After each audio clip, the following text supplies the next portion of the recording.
Long before Adolf Hitler became the Führer, he was captivated by a painter whose dark fantasies and mythic visions seemed to whisper of destiny and power. Franz von Stuck, the Bavarian miller's son turned symbolist master, became the dictator's secret obsession, earning a coveted spot on Goebbels' divinely blessed roster of artists. Von Stuck's canvases carved into Hitler's imagination, feeding his messianic dreams and nationalist fervor. Let's discover how a 19th century artist's seductive visions was part of the foundation for the most terrifying regime in modern history. But before we go on, hit subscribe and stay with us for more incredible stories from the world of art. It was 1977 when Robert Waite first linked Franz von Stuck to Adolf Hitler in his book The Psychopathic God that the artist's name became really famous.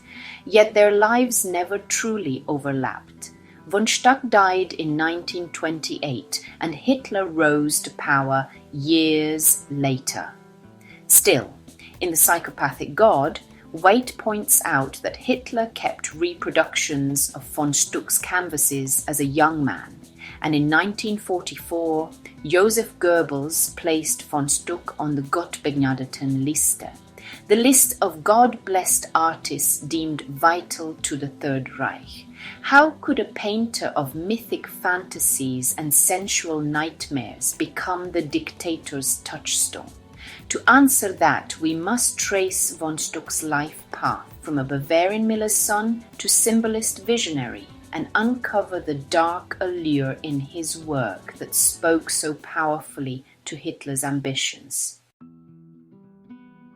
Franz von Stuck was born in 1863 in Tettenweiss, a small village on the edge of Bavaria's rolling fields. His father prepared grain in the local mill. His mother was the one encouraging her son's earliest sketches. At 15, she secured his admission to Munich's School of Applied Arts, and by 18, he was at the Academy of Fine Arts. To fund his studies, he drew cartoons for magazines, decorated pewter beer mugs, and painted ceramics. He learned the rigorous academic style, even as he longed to break free from its conventions. These early years taught him discipline, but also whetted his appetite for myth and symbol and the soul beneath the surface of reality. In 1889, a young von Stuck unveiled the Guardian of Paradise at Munich's Crystal Palace. Gone were pastoral peasants and realist scenes. In their place stood an androgynous cherub armed with a flaming sword and his body lit by a glow. Critics and crowds fell silent before its blend of beauty and menace. The painting earned von Stuck a gold medal and a stipend that freed him from financial worry, and more importantly, it became his break with academic tradition. He aligned with symbolists like Arnold Böcklin and Max Klinger, and turned art that spoke of inner truth, dream, and destiny rather than mere realism.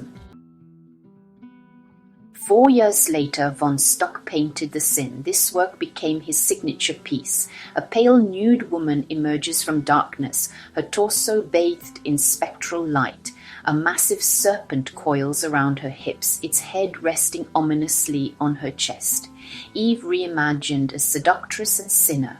Her gaze at the viewer is both an invitation and a threat. The stark contrast of light and shadow forces us into the role of the voyeur. Von Stuck created multiple versions of this scene, each one a study in forbidden desire. In them, he perfected the eerie tension between beauty and doom that would fascinate Hitler's imagination. Among von Stuck's mythic works, Die wilde Jagd, in English The Wild Hunt, stands out. Painted the year Hitler was born, 1889, it shows Odin leading a spectral army of the dead across a stormy sky. The god's fierce gaze, outstretched arm, and flowing cloak create an image of messianic power. Some theorize that Hitler, who saw in himself a destined leader, identified with this Wotan, a solitary figure commanding forces beyond the mortal world. The painting's Nordic symbolism, its portrayal of heroic struggle and fatal grandeur, dovetailed perfectly with the nationalist myths the Nazis would later exploit. Why did Hitler, a frustrated painter himself, revere von Stuck? Partly because symbolism's focus on myth, destiny, and the inner life matched his own aspirations. Von Stuck's canvases were not merely simple scenes or portraits. They embodied archetypes, the hero, the sinner, the god, the underworld. They spoke of an unseen world of fate and power. For Hitler, art was not decoration but propaganda. It was an instrument to shape the German soul.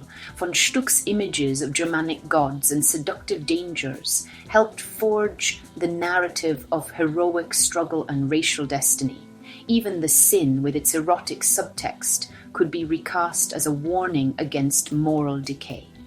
In their selective interpretation, Nazi cultural leaders exalted von Stuck as a forerunner of the Germanic spirit. Franz von Stuck died in his Munich villa in August 1928, unaware that his art would become entwined with the darkest chapter of his nation's history. He never spoke of politics. His aim was to explore the human psyche through allegory, myth, and symbol. Yet totalitarian regimes co-opt art to validate their ideologies, and von Stuck's themes of power, sin, and destiny proved that. Today we look back at The Guardian of Paradise, The Sin and the Wild Hunt, not only as masterpieces of symbolism, but also as cautionary examples of how art can be manipulated. Von Stuck reminds us that the images we create carry meanings far beyond our intent, traveling into futures we could never predict, and that beauty and terror often ride together on the same canvas.